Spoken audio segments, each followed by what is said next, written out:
Karena ini kan sebelumnya disampaikan oleh Pak Jokowi yang mencoba kalau tidak bisa mengalahkan Mas Pram bagaimana dibuat 2 putaran. Ya. Oke, baik, terima kasih rekan-rekan pers. Jadi kami telah melakukan monitoring, menerima laporan-laporan dari daerah-daerah.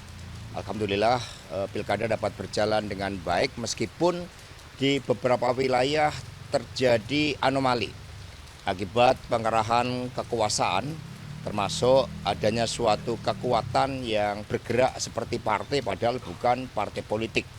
Di Banten sangat mengejutkan, pengamatan kami selama 2-3 hari terakhir memang terjadi berbagai penghadangan, berbagai pengepungan, termasuk yang membuat pasangan calon Ibu Airin dan Kang Ade tidak leluasa bergerak, dan hasilnya sangat berbeda dari apa yang nampak dari hasil survei sebelumnya dan juga dari hasil exit poll dengan apa yang terjadi dengan quick count. Ini menunjukkan berbagai keanehan, dan kemudian kami meminta seluruh simpatisan masyarakat di Banten untuk mengawal dengan sebaik-baiknya. Kemudian yang kedua, di Jakarta kami melihat bahwa dari hasil exit poll dan juga quick count yang dilakukan di internal partai menunjukkan pasangan Pramono Anung Rano Karno unggul dan memenangkan 1 putaran.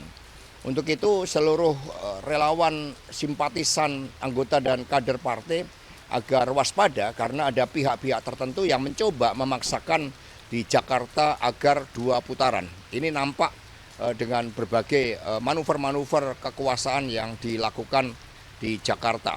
Meskipun kita lihat masyarakat Jakarta relatif terdidik, kemudian melek informasi, daya tahan demokrasi itu berhasil dibangun dengan baik.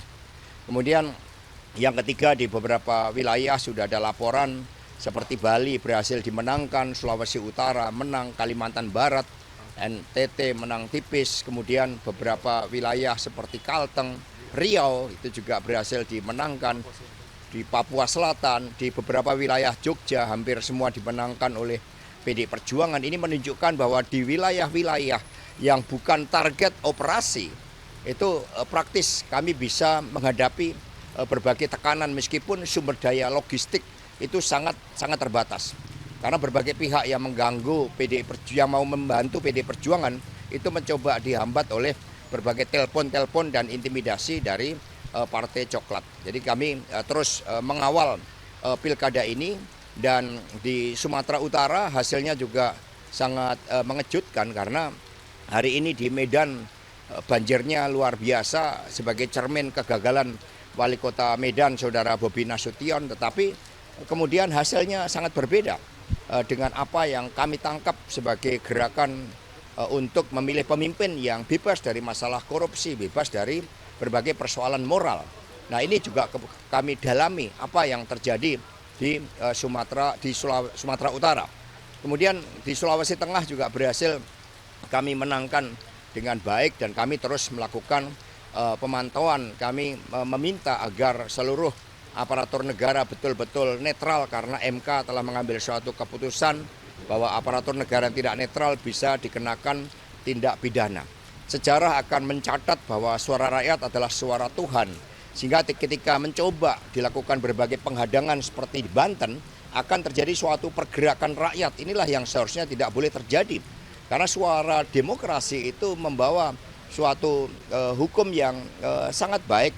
Bagaimana seorang presiden, satu suara menteri, satu suara tokoh-tokoh nasional itu sama dengan satu suara petani, satu suara buruh, satu suara pedagang kaki lima, dan sebagainya. Untuk itu tetap waspada, kita kawal suara rakyat dengan sebaik-baiknya. Untuk Jakarta ini kan di survei masih Mas Pram ada yang 49, ada yang 50. Masih optimis 1 putaran atau seperti apa? Kami optimis 1 putaran, maka kami katakan, maka mewaspadai seluruh gerakan-gerakan yang mau mencoba memaksakan 2 putaran. Karena ini kan sebelumnya disampaikan oleh Pak Jokowi yang mencoba kalau tidak bisa mengalahkan Mas Pram bagaimana dibuat 2 putaran. Ini dari berbagai informasi terdekatnya, maka kami tegaskan bahwa berdasarkan data-data di internal partai termasuk exit poll, Mas Pram itu 53%. Mas, ada arahan dari Ibu Ketua Umum untuk menyikapi anomali-anomali yang terjadi?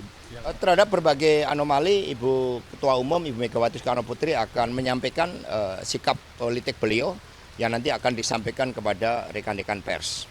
Berarti ada harapannya ini kan masih terus menunggu hasil akhir yang real gitu ya. Berarti harapannya ada pengawalan gitu ya dari masyarakat juga.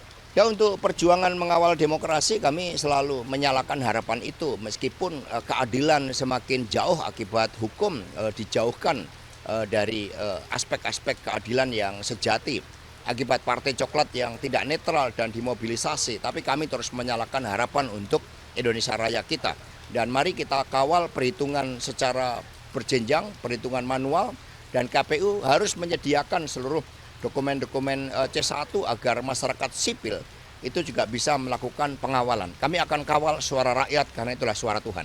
Pak, kan tadi kan sudah dijelaskan bahwa dari PDIP internal kan percaya untuk pilkada DKI Jakarta kan 1 putaran. Tapi kalau dari internal juga menyiapkan nggak sih Pak untuk skenario jika terjadi 2 putaran gitu? Ya, kita jaga karena skenario dari pihak-pihak yang ingin mendorong 2 putaran itu telah kita dengar sejak Pak Jokowi turun di Jakarta. Hanya skenario ini bisa dipatahkan karena masyarakat Jakarta itu terdidik. Kemudian bergabungnya sosok seperti Mas Anies, Mas Ahok, Bang Yos, Bang Foke itu menunjukkan kepemimpinan Mas Pram yang menyatukan dan bersama dengan kekuatan rakyat mampu menjadi benteng demokrasi, menjaga marwah demokrasi yang ada di Jakarta. Jadi kami tetap meyakini Mas Pram Rano Karno 1 putaran itu kalau fair, itu kalau jujur, dan seluruh simpatisan masyarakat Jakarta mari kita kawal agar ini benar-benar 1 putaran. Tapi reaksi dari Ibu Mega sendiri melihatnya kayak gimana sih Mas? Ini kan di daerah kayak daerah-daerah besar di Jawa sendiri, di Jabar, Jawa Tengah, Jawa Timur, dan Banten ini kan, dan cahayanya cuma kelihatan ada di Jakarta nih. Di wilayah lainnya di Jawa itu kelihatannya Banteng ini di babak belurkan gitu. Mas Hasto, itu reaksi Bu Mega sebenarnya gimana? Ya, semangat militansi dan perlawanan sebenarnya sangat kuat. Hanya kami kan bagaikan melawan negara. Partai Coklat ini kan mendapatkan sumber dana yang luar biasa. Kalau kita lihat kasus Sambo misalnya, itu kan diindikasikan saudara Roni Talapesi memiliki data-data bagaimana keterlibatan dengan judi online. Mengapa judi online dibiarkan, tidak diberantas sejak ketika kasus Sambo itu muncul? Karena ini digunakan dan disinyalir dana-dana yang begitu besar itu masuk di dalam operasi-operasi politik.